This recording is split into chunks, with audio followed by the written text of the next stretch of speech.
Chapter 463, Noncorresponding Details. Room 12, Lumien's gaze on Seraphine froze. He had considered various possibilities, but he hadn't guessed what Room 12 signified. Room 12 was where Madame Knight Pualis de Roquefort, her husband, butler, lady's maid, and the children resided. Almost simultaneously, Lumien recalled the oil painting he had seen at Trier's Art Center. The woman in the painting, modeled after Seraphine, was naked, her skin adorned with faces. Were those faces the symbols of the room's occupants, or were they the manifestations of the hostel itself? Lumien's pupils dilated as he fixed his gaze on Seraphine, prepared to activate the black mark on his body at any moment and use the spell of Harumph to block the exit of Room 12's occupants. He was still haunted by the memories of Madame Pualis. Seraphine tugged at her lake blue dress, her plump face contorting with obvious pain. I can't influence how long the residents inside can sense the outside world. In other words, Madame Pualis hasn't discovered me yet. Lumien heaved a sigh of relief, but he didn't dare to be careless. What if Seraphine's interference quickly failed? At that moment, Seraphine pulled down the collar of her dress, revealing a portion of her skin. Lumien could clearly see the oil painting-like faces there. They were half hidden and half exposed, looking exceptionally terrifying. This confirmed Lumien's guess and piqued his curiosity. Why use a corrupted human model as a room in the hostel? Why allow Madame Pualis, Voisin Sanson, and other powerful evil God-bestowed individuals to stay there? Couldn't they just move into this replica, the fake auberge du Coq d'Oreille? Was this to interfere with divination, prophecy, and other mysticism methods employed during a search? Why does it feel like a ritual? It's like a specific setup and requirement. As an alms monk with ample knowledge of ritualistic magic, Lumien sensed something sinister about this matter. Seeing that Seraphine hadn't left, he seized the opportunity to inquire, how many rooms does the hostel have? From room 2 to room 13, Seraphine replied in her ethereal voice. No room 1, Lumien asked immediately. Gabriel answered for his lover. There's supposed to be one, but we've never seen it. Room 1 has never moved into the hostel. Mysterious room 1? It's confirmed at the moment that there are 12 rooms, but there might be more than one evil god bestowed living in each room. Lumien realized that time was of the essence and quickly changed his line of questioning. How can I escape from here? With the permission of the pixies or through the black hole on Avenue du Marché, but it's very dangerous. It might lead you to places you shouldn't be, Seraphine replied, her eyes shifting between emptiness and pain.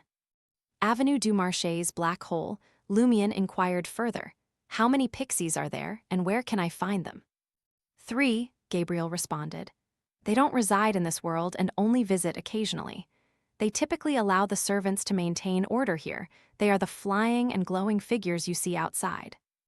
3 pixies, according to the Purifier's information, the sequence of a pixie likely hasn't reached godhood. I can tentatively consider them equivalent to sequence 5, but their unique states mean that unless they actively enter reality, some saints might not even be able to attack them. I do have the potential to deal with the pixies when encountering them, especially if I could capture one to facilitate my escape. Lumien's thoughts raced as he asked further, do the pixies have a regular pattern of entering and exiting? No, Seraphine replied, her demeanor gradually fading as she shook her head slowly. Lumien switched to another line of questioning. Do you know where Jenna is hiding? I don't know, Gabriel replied quickly. The pixies' servants haven't located her either. They're uncertain if anyone has truly entered this place. The pixies must have ordered an investigation based on the changes in the outside world out of caution. Before Lumien could ask another question, Seraphine's face twisted once again. She turned and left room 207, heading upstairs. It was evident that her ability to influence the residents' perception of the outside world was quickly fading. Gabriel's condition worsened as he slowly made his way to the corridor outside. Is there a boundary here? Lumien inquired one last time. Gabriel nodded, his eyes growing increasingly vacant. Only Avenue du Marché and the area around it are real. It's surrounded by a dark, deep void with a formless barrier. Barrier, Lumion repeated this word in his heart, his expression unchanged as he watched Gabriel close the door for him and listened to his footsteps returning to the third floor. The word barrier brought to mind something Madame Magician had mentioned before. She had spoken of a barrier outside their world, preventing the invasion of alien evil gods. Although Gabriel's description of the barrier might not be the same as Madame Magician's, Lumion couldn't ignore the possibility that these barriers were connected, especially given the evil god Believer's grand plans. Turning away from the door, Lumion realized that time was of the essence. Seraphine and Gabriel's corruption would only worsen, rendering them increasingly out of control. Once fully mutated, they would no longer help Lumion and Jenna hide the truth, likely reporting it to the Pixies. There are two pressing issues at hand. First, how to contact the outside world or escape this place. Second, finding Jenna. Lumion focused and employed his conspirer-thinking abilities. Regarding the first question, especially how to contact the outside world, he quickly brainstormed several potential solutions. 1. Fully activate the Blood Emperor's aura in his right hand to see if it could break through the barriers of this abnormal world, attracting the attention of the demigods in Trier. 2. Set up a boon-seeking ritual to bypass the celestial worthy of heaven and earth for Blessings' interference and transmit information to Mr. Fool. 3. Test the spirit and flesh connection between himself and Mr. K's finger. 4. Attempt to summon Madame Magician's messenger. 5. Attempt to summon Madame Hella's messenger. 6. Recite the incantation used to enter the curly-haired Baboons Research Society's gathering, the nation of the Evernight Palace, to see if it could be of use in this situation without any prior request. 7. Find the fake Franca in this world and check if she possesses the ancient silver mirror they had obtained from underground to potentially use it to escape. 8. Create a commotion to attract 1 or 2 pixies and capture them. 9. Before diving into any of his numerous plans, Lumion knew that locating Jenna was a top priority, as any of his actions could potentially alert the pixies and draw their attention. How should I find Jenna? He tried to put himself in Jenna's shoes, considering how she, an experienced witch, would handle being in this strange world, suspected to be the hostel's location. Jenna must have also seen Gabriel, and she wouldn't take the risk of entering the fake auberge du Coq Doré immediately. She can become invisible and hide in the shadows. She usually has the patience to observe.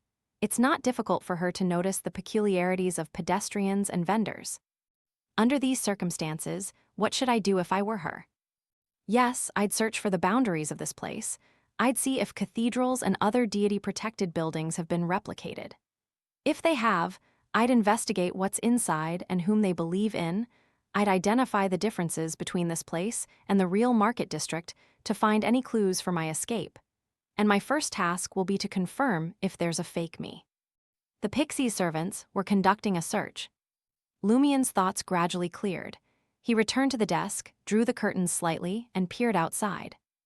Lumion waited until the ethereal Pixie servants, blurry figures emitting a faint glow and wearing blank expressions, had finished their investigation and disappeared before he took out the silver lie earring and placed it on his left ear. Swiftly, he transformed into Madame Fels and descended to the first floor, as though inspecting every room. Then he became a vendor who didn't sell his wares nearby, passing by Madame Fels and leaving Auberge du Coq Doré. This was his home territory. Even though it was a replica or a reflection, it didn't stop him from already knowing the environmental details and the common figures that often appeared in this area. Lumion didn't hurry to Rue des Blouses Blanches. Instead, he circled Rue du Rossignol and entered his secure hideout. As soon as he opened the door, his brow furrowed slightly. There was only one trap at the door among the many he had set up, the simplest one. Lumion's gaze then swept across the room, but he didn't see the ritualistic furs or the used cowhide and dog skin that were placed here in the real world. It's not a strict correspondence, he muttered to himself. The more he thought about it, the more he realized that this place resembled the real market district on the surface. In particular, in a room protected by traps, various details didn't correspond. It's like an external observation and the recreation of key rooms. It's like Lumien's pupils dilated as he had an epiphany. It's like painting. Fake 3 Rue des Blouses Blanches, apartment 601. Jenna clutched the lucky coin and offered a brief prayer to Mr. Fool. A thin gray fog materialized before her eyes, but then dissipated. It's actually working, Jenna stammered. That lucky gold coin proved to be truly lucky enough. Jenna didn't receive any revelations, so she had no choice but to persevere and maintain her guise as her counterfeit self. She diligently tidied up the room and wiped the coffee table. Time in this world appeared to pass slowly, with the sun and the sky staying fixed in its position, unmoving. Suddenly, Jenna heard the door open and instinctively turned her gaze in that direction. The fake Franca continued with her task, showing no reaction. Jenna's eyes locked onto Lumien's golden black hair. She immediately averted her gaze and assumed an expression of emptiness, not certain if Seal was the real deal. In the next instant, she heard a familiar, taunting voice. "As expected, you're here. That's all you can think of."